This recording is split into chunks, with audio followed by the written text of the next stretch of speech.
Okay, so picture this with me for a second. Small team stand up, 5 of us, cameras on, going around one by one for quick updates. My manager gets to me and says, Mia, how is the testing timeline looking on your end? And I had a real answer. The testing window did not account for the holiday shutdown at 2 of our regional offices. I had the sentence built, almost built, and what actually came out of my mouth was, yeah, I think we are on track.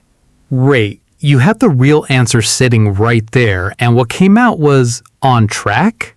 I did, and I have been thinking about why ever since. But wait, I am jumping completely into a story and I have not even said hello. Give me 1 second. Fair. Say hello first. Hey everyone, welcome back to Extra Rise English Podcast, the show that helps you level up your English one real conversation at a time. I'm Mia. And I am Leo. So glad you're here. Okay, so back to it. Back to on track. The real sentence was still forming in my head. I think there may be a slight gap regarding the holiday shutdown schedule for 2 of our regional offices, which could potentially affect the testing window. It was not ready yet, not polished. So when my manager's eyes landed on me waiting, I panicked and reached for the safest thing available. On track. 2 words. Not even really true. And not even 30 seconds later, our teammate from Vietnam, who had not even been asked yet, said, actually, does this account for the holiday shutdown? 6 words. Rough. Unprompted. And my manager said, oh, good catch. Let me look at that. You did not stay silent. You said something. You just said the safe thing instead of the real thing because the real thing was not finished yet. I had the exact same idea. He said it in 6 unpolished words, and nobody even asked him. I had mine memorized, and I still could not say it because it was not perfect. And I want to be precise about what just happened, because it's not what most people assume. You are not shut down after speaking. This happened before that, in the half second before you opened your mouth. And you didn't actually go silent either. This is not about freezing into nothing. You spoke. You just spoke the safer sentence instead of the true one because the true one was not finished. The fear of saying it before it was perfect. Exactly that. And here's what that gap between having the real thought and saying the real thought actually is. It's not shyness. It's not really about your English level either. It's a specific belief a lot of us were trained into without anyone ever saying it directly. If you cannot say it perfectly, you shouldn't say it at all. I have never once heard anyone say that sentence out loud, but I think I've lived by it since I was maybe 8 years old. Most of us have, and here's where it likely comes from. A lot of our schooling was heavy on written English, heavy on grading, heavy on being called on and being right or wrong in front of the whole room. Every time you spoke English out loud in that setting, it was scored. High stakes. 1 attempt. You raised your hand only when you were sure because being wrong out loud in front of everyone costs something real. That trains a very specific reflex. Silence is safe. Speech is a test. And if you have to say something, say the smallest, safest version available. Which is exactly what I did. I didn't even stay quiet. I just handed the room the smallest, safest sentence I had. That impulse is not really about the mute button or even about staying silent. It's the last classroom you never left. As long as what comes out of your mouth is vague and safe, you can't fail out loud. So you keep editing the real sentence in private and you keep handing the room something smaller instead. Forever, if the meeting lets you. Oh, that's exactly what I was doing. The second my manager's eyes landed on me, I stopped thinking about the testing window entirely. I was grading my own sentence live while my mouth was already moving. What would you even call that specific feeling? The one right in the middle where you know the content, but you're stuck rehearsing the delivery. I don't know, the freeze maybe? But that doesn't feel exactly right either because you're not actually frozen. Something is very much happening, and it came out of my mouth as an actual sentence, just not the true one. That's what I keep landing on too. Performance anxiety is close, but that undersells it. That sounds like stage fright before a speech, and this is smaller and quieter than that. I think the closest name for it, at least for this specific moment, is something like a rehearsal loop. You're not frozen, you're rehearsing on loop. And the loop is the trap more than the silence or the safe sentence ever is. Rehearsal loop. Okay, that feels closer. Maybe close enough to work with. And here's the real cost, because it's bigger than one meeting. The version of you that only says the real thing after enough silent rehearsal never actually gets reps in the thing that builds real fluency. Low stakes, imperfect, out loud attempts over and over until the sentence gets easier to find. Formal schooling gave a lot of us plenty of reps at getting English right on paper. It gave almost none of us reps at getting English out loud, imperfect, and surviving it anyway. Which is the actual skill, not the perfect sentence, the recovery. Exactly that. And that recovery is the actual transferable skill. No amount of grammar study replaces it. Here's a different one, actually, from a different call. Weekly all hands, maybe 40 people. Cameras half on, half off. Our director opened it up. Any questions before we close? And I had a real one. I genuinely did not understand how the new leave policy applied to people working across 2 country offices. I unmuted, then I muted myself again, then I unmuted a second time, and muted again. Someone else asked something completely unrelated, the meeting ended, and I emailed HR privately that afternoon instead, like the question itself was something to hide. You unmuted twice and still couldn't get the sentence out. That's not indecision. That's the rehearsal loop doing exactly what it's built to do, protecting you from an embarrassment that was never actually going to happen. I had wished I knew even one way to start the sentence before it felt ready, something rough enough that I couldn't talk myself back out of it, or safe enough to swap in for the real one, which is exactly what we need to build. Phrase 1. Can I think out loud for a second? This is the unmute phrase, the one that does the actual hardest part of the whole process, which is giving yourself permission before you have anything polished to say. What does it actually do, mechanically? It removes the requirement that the next thing out of your mouth has to be finished. You're telling the room up front what's coming may be rough, may reroute halfway through, may not even land on a real point right away. And that's allowed. Compare that to unmuting in silence with no context at all. The room has no context for what they're about to hear, and neither do you, honestly. Can I think out loud for a second? Buys you room to be imperfect out loud on purpose before anyone judges the content. So it's not a disclaimer that makes you sound less confident. The opposite. It's one of the more confident things you can say in a meeting because it assumes the room will stay with you while you work something out. That assumption is usually correct. Say that phrase out loud right now.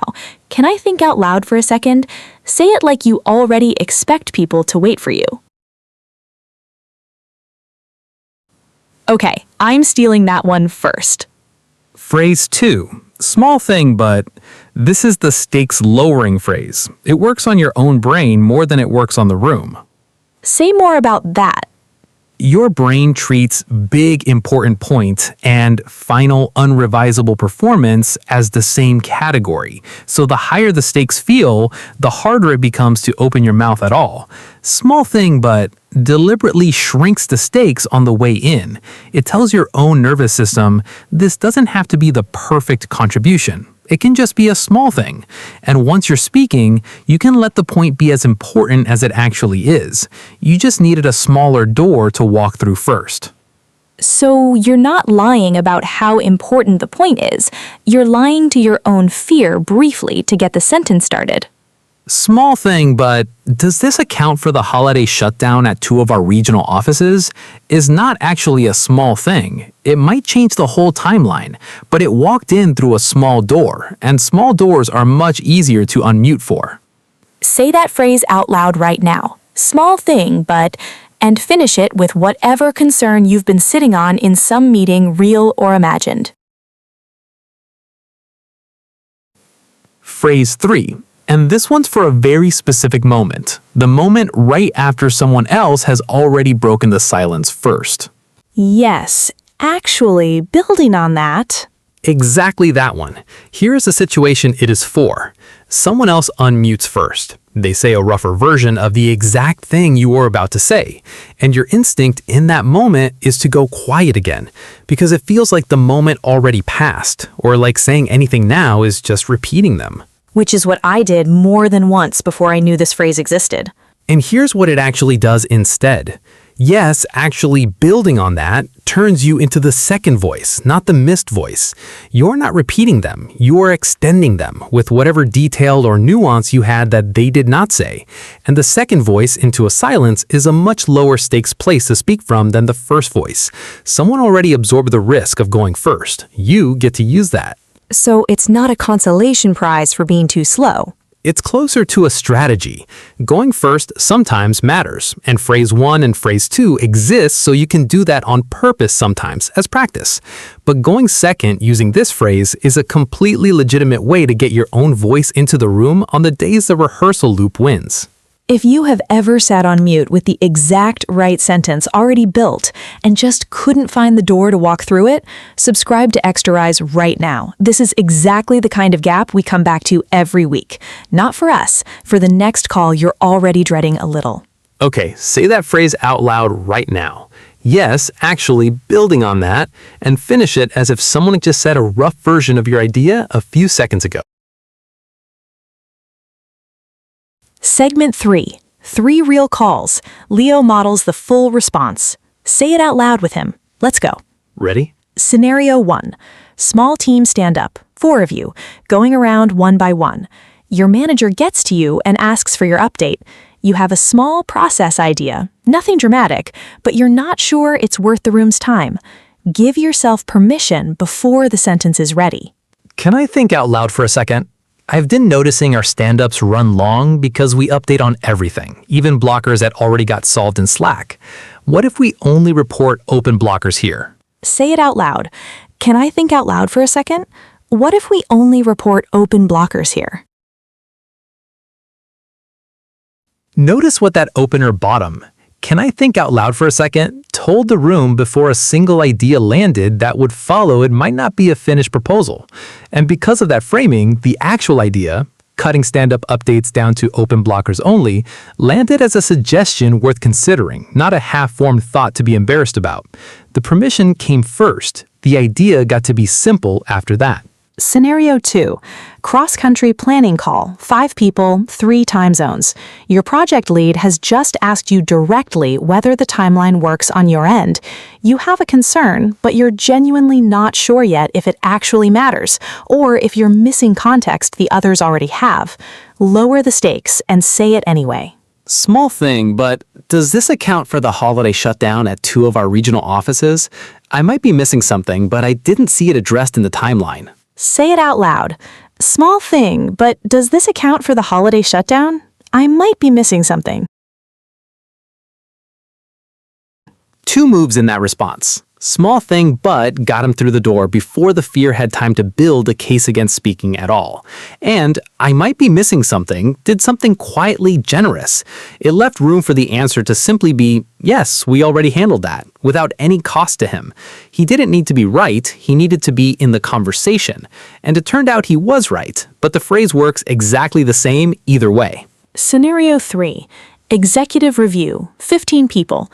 The director asks the room a quick question, and before you can even finish forming your thought, a colleague you weren't expecting jumps in with a rough, half-formed version of the exact concern you were sitting on. Don't let the moment close. Build on it. Yes, actually building on that, I think there's also a resourcing gap on the QA side for the first 2 weeks post-launch on top of what was just raised. Say it out loud. Yes, actually, building on that, I think there's also a resourcing gap on the QA side. This is the moment most people give away without realizing. Someone else absorbed the risk of going first, and the room is already leaning in, already listening. That's the safest possible second to speak in an entire meeting, and it gets wasted constantly because people assume the moment already closed. Yes, actually building on that reopens it immediately while the room is still listening. You are not late, you're the second half of the same point. Go back and say all 3 responses out loud. Can I think out loud for a second? Small thing, but Yes, actually, building on that. 3 calls, 3 different stakes. You just spoke in every single one of them. Here's your one thing from today. The mute button was never really the problem. The belief underneath it was, if you can't say it perfectly, you shouldn't say it at all. And that belief didn't come from nowhere. It came from years of being trained to get English right on paper, with almost no practice getting it out loud and imperfect and surviving anyway. Which is exactly why we keep building what we call a safe-to-fail practice system around here. Small, low-stakes reps where the goal is never the perfect sentence. It's the recovery. And this week, your reps happen live on a real call. Your assignment in one real call this week: unmute at least once before your sentence feels fully ready. Use, "Can I think out loud for a second?" or "Small thing, but..." Just once. It doesn't have to be your best idea. It only has to be your voice, live, imperfect, said anyway. Then come to the comments and tell us what you said and how many seconds you sat there before you did it. We want the honest number. Because one serving of English is never enough.